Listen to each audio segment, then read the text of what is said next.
Hello and welcome. We start with Kenya. A suspected serial killer who confessed to killing 42 women has escaped from prison. Kenyan police, left red-faced after the escape, have arrested 8 of their own officers and have launched a manhunt to catch the escapee they describe as a vampire and psychopath. Suspected serial killer Collins Jumaisi broke out from a Nairobi prison cell along with 12 others on Tuesday.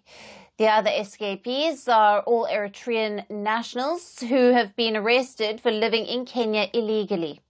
Jumaisi had been held at the police station since his arrest in July after the discovery of 10 mutilated female bodies in a dump site in the Nairobi slum of Mukuru. As per the police, the 13 individuals escaped by cutting through a wire mesh roof and scaling a perimeter wall. Police have called it an insider job and are probing the incident.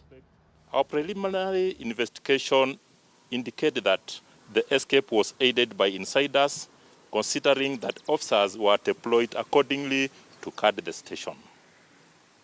Consequently, I have interdicted 8 officers who were on duty last night. 5 of the arrested Kenyan police appeared in court today. Jumaisi had appeared in a court in the Kenyan capital Nairobi on Friday. The magistrate ordered him to be held for a further 30 days to enable police to complete their investigations.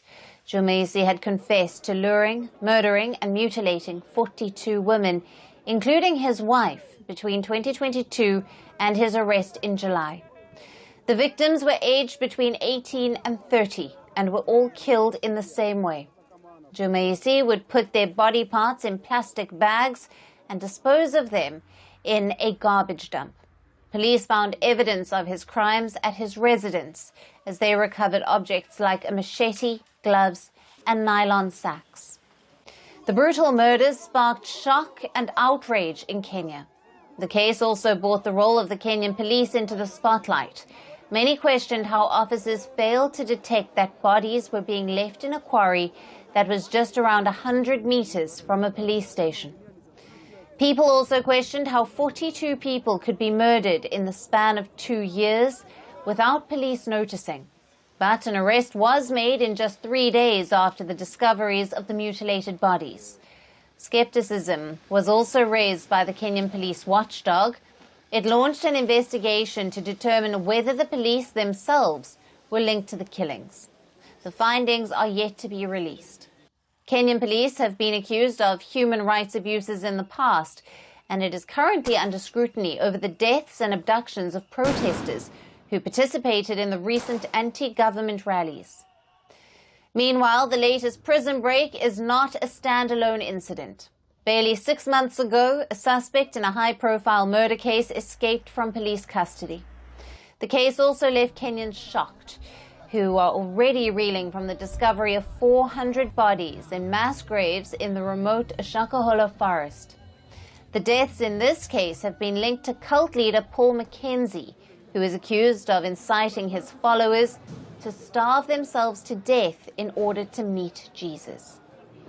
The overall crime rate in Kenya has also increased, with a 19% surge this year. And as per reports, the number of police officers engaging in crime almost doubled last year. This has raised distrust among the Kenyan public. Climate change is on our doorstep. It's time for a revolution to take root. And it starts with 1.4 billion Indians. It starts with one tree for humanity, one tree for Mother Earth, one tree for our future. Project One Tree, a News 18 network initiative.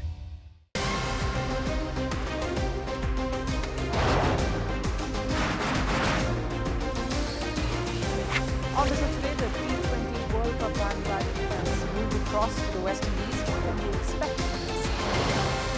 Hello, I'm Alison Green, coming to you from Durban, South Africa.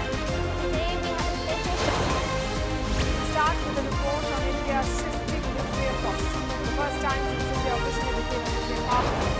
Hello and welcome to Firstpost America.